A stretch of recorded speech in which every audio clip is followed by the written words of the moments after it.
아니면 학교가 조금 외져 있는 곳에도 방학에는 실습을 하고 학교 중에는 수업을 듣는 이런 형태를 보기도 했습니다. 그래서 저희 학교 같은 경우는 2주 이론을 하고 2주 실습을 나가게 됩니다.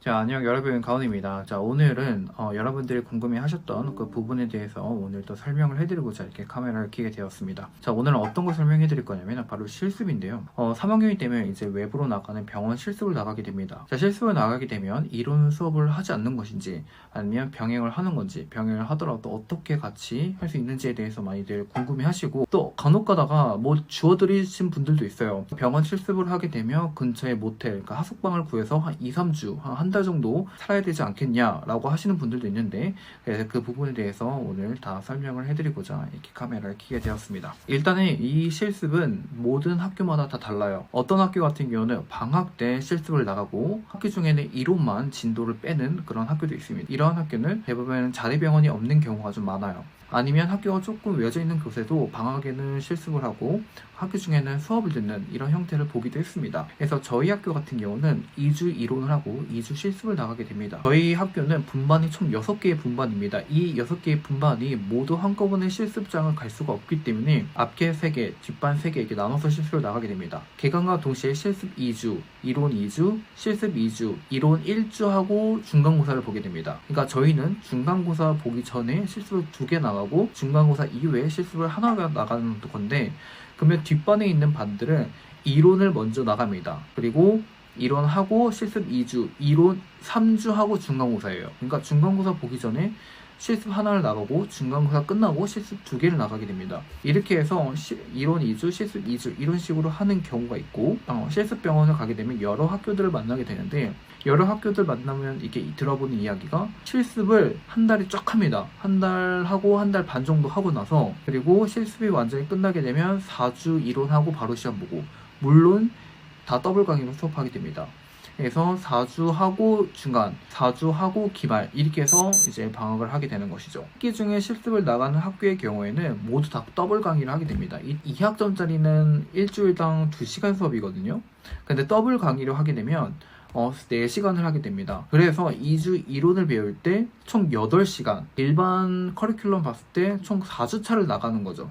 말만 들었을 때는 그런가 보다 했는데, 막상 겪어보면 진도도 엄청 빠르게 나가고 9시에 학교를 가서 6시에 오는 그런 사태가 벌어지기도 합니다. 3학년을 거쳐서 지금 4학년이 됐는데 여전히 4학년이 돼서도 너무 힘이 드는 것 같습니다. 케이스도 써야 되고 더블 강의 수업도 들어야 되고 매번 과제도 있고 의학용어나 필기시험 다 해야 합니다. 근데 최근 들어서 저희 학교에서 약간 커리큘럼이 좀 바뀌었어요. 원래는 앞분반, 뒷분반 나눠가지고 이론 먼저 나가냐, 실습 2주 먼저 나가냐 이거였는데, 그러니까 이게 형평성의 문제가 된다는 거예요. 앞반 같은 경우는 실습 2주, 이론 2주, 실습 2주, 그 다음에 1주만 하고 중간고사 보게 되면 굉장히 빡빡하거든요. 이 1주에도 시험 범위에 다 포함되기 때문에 엄청나게 힘듭니다. 중간고사 공부할 때. 근데 약간 뒷반 같은 경우는 실습을 하나 나가기 때문에 3주치의 여유가 있어요. 실습을 3주 동안 안 나가기 때문에 그때 중간고사 공부를 하게 됩니다. 그러니까 물론 중간고사 이후에는 앞반 같은 경우는 실습 하나 나가고 뒷반은 실습 2개가 나가긴 하지만, 이게 그래도 학생들 사이에서 불만이 좀 많았던 것 같습니다. 그리고 이게 만약에 1학기 때 이렇게 방식대로 운영이 되었으면 2학기 때는 이제 뒷반이 먼저 실습 2주 나갑니다. 이렇게 해서 했는데 3학년 때는 저는 이런 과정을 거쳤어요. 근데 현재 4학년 때 좀 많이 바뀌었습니다. 공평하게 앞반이나 뒷반이나 실습 2주를 다 나가버리자 해가지고 중간고사가 보통 4월 둘째 주에 셋째 주에 보는데 5월 첫째 주까지 밀렸습니다. 그래서 5월 첫째 주에 중간고사를 보고 앞반이나 뒷반이 공평하게 실습 하나씩 더 나가고 바로 기말고사를 치르게 되는 것이죠.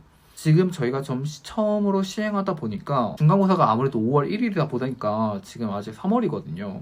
그래서 시간적인 텀이 너무 많아가지고 아직까지는 잘 모르겠습니다.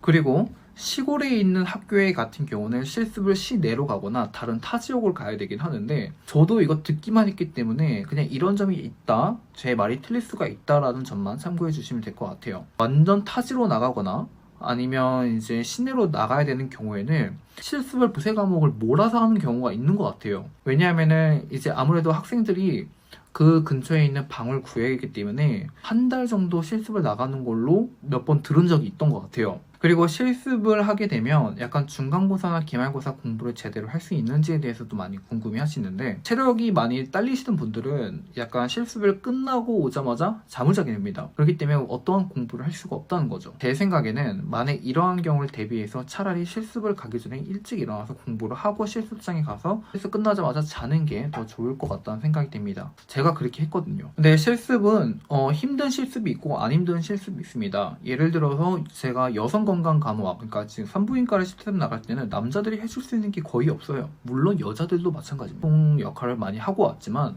예를 들어 응급실이라든가 노인병원이라든가 아니면 중환자실 이런 경우에는 간호사를 많이 도와주게 됩니다. 그래가지고 조금 빡세긴 합니다. 그리고 다른 데 같은 경우는 무난하게, 물론 학교마다 다르고 병원마다 다릅니다. 저희는 자대병원으로 가기도 하지만 자대병원 아닌 다른 병원도 선택해서 갈 수 있기 때문에 조금 많이 실습에 대해서 조금 걱정스러운 사람들이 있는데, 뭐 저도 했으니까 여러분도 충분히 하실 수 있다고 생각을 합니다. 그래서 여러분들이 또 궁금한 사항이 있으시면 언제든지 저한테 물어봐 주시면 제가 친절하게 답변을 해드리도록 하겠습니다. 지금 4학년을 지금 보내고 있는데 조금 많이 빡센 부분이 있고, 지금 3월 둘째 주인데 제가 이미 실습을 3개 중에 2개를 나갔다 왔습니다. 다다음 주 같은 경우는 정신병원을 가게 됩니다. 아무튼 뭐 이제 새로운 거 있으면 언제든지 공유를 해드리도록 하겠습니다. 여러분 안녕.